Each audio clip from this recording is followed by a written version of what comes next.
Hey, fifth graders. Today I'm going to give you an example of some guided notes that you'll be working on this week and kind of a refresher on how to look and find these in your textbook. So pick up a pen, pencil, and follow along. So here we have an example of what your guided notes will look like. Please note that this number in parentheses is the page number of the book. This page number we're looking at here is in fact page 173. It just got cropped off. And the question is, how did colonists change the land to suit their needs? So my suggestion, as always, with any guided notes is to read the assigned pages. And then after you've read through the assigned pages, these little hints here will guide you to the page where you can find the answer to this question. So it would benefit you to read the entire section first to gain understanding, and then just kind of like let you zero in on this specific question. So let's just read this page here as we would if we were doing this assignment ourselves. New England industries sprang up to take advantage of the ocean's resources. Anglers caught and sold fish, such as cod. Whalers hunted whales to make products such as lamp oil, candles, and perfume. Shipbuilders used the region's lumber to build boats for fishing and ships for whaling. In the middle colonies, the region's sheltered harbors and deep rivers allowed ships to travel regularly over the waters and trade to thrive. Many colonists in cities such as New York and Philadelphia worked as merchants and traders. Others worked as sailors or dock workers, people who loaded and unloaded ships. People also changed the land to suit their needs. For example, some colonists dammed or blocked rivers and streams to create power from fast-flowing water. Millers often set up their businesses next to the river or stream. They used the water power for their grist mills. These were machines for grinding wheat into flour. The flowing water turned a water wheel, and the moving wheel turned the grinding stones inside the mill to crush the wheat.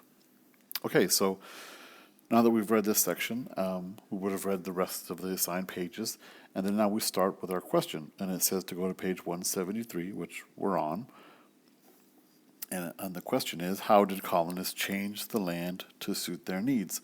So now I can skim through since I've already read it, and I know I'm looking at the third paragraph here, and I'm going to highlight this section. Oops, let's make that bigger. There we go. People change the land to suit their needs. Okay, here it says, how did colonists change the land to suit their needs? And I think this is what it's asking me. So why did colonists change the land to suit their needs? How did they? And the next sentence here, for example, some colonists dammed or blocked rivers and streams to create power from fast-flowing water. So out of all that sentence, which part of that would be the best to answer this question? An example, or how did colonists change the land to suit their needs? Here, they dammed or blocked rivers and streams. So that's what I would write here for my answer. So here I could have my sentence, my answer to this question would be, they dammed or blocked rivers and streams to create fast-moving water. Now, since this is for myself and for my notes, I wanted to show you an example of how you could write that. This is a complete sentence, but if it's for yourself, for your own guided notes, then it doesn't necessarily have to be a complete sentence. You could make it more like a bullet.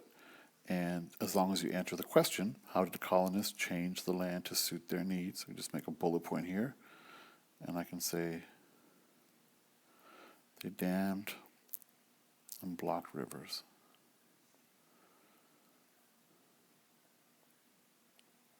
If that's all that I need to understand, that they use the rivers and streams to power some of their grist mills, then I could write that down. As much information as I need to understand it is what I should be writing down, but I should be writing something down. Okay, let's do one more example. Okay, for the next guided notes, it's still on page 173, which we're on here. I can prove it by writing 173 down here. And the question is, how did middle colonies trade and thrive? So I remember I've already read this. So since I've already read it, I can kind of target where I want to. And I would look for this, middle colonies. And I see that right here. So I know that my answer could possibly be in this paragraph. In the middle colonies, the region's sheltered harbors and deep rivers allowed ships to travel regularly over the waters and trade and thrive. So there I see the words trade and thrive. So I know that that matches what I see here, trade and thrive. So how did they trade and thrive? Well, they had the sheltered harbors and deep rivers to travel regularly over the waters. So that I can add to my guided notes as a bullet point. I don't have to necessarily write the whole thing out. And I would just say they had sheltered harbors,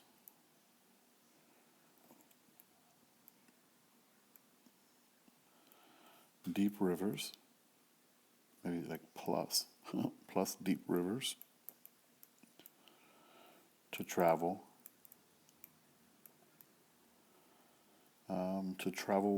over the water. So I just put to travel. That to me, that I can understand that. How did they thrive? Well, they had sheltered harbor and deep rivers to travel, and they used that to go up and down, and to trade, and also to power things like the grist mill. So those are two examples. Hopefully, that'll help you for the rest of your guided notes. Feel free to refer back to this if you need more assistance. But again, remember, it's always best practice to read the pages assigned first and then go back and answer the guided notes. Thanks. Have a good day. Bye-bye.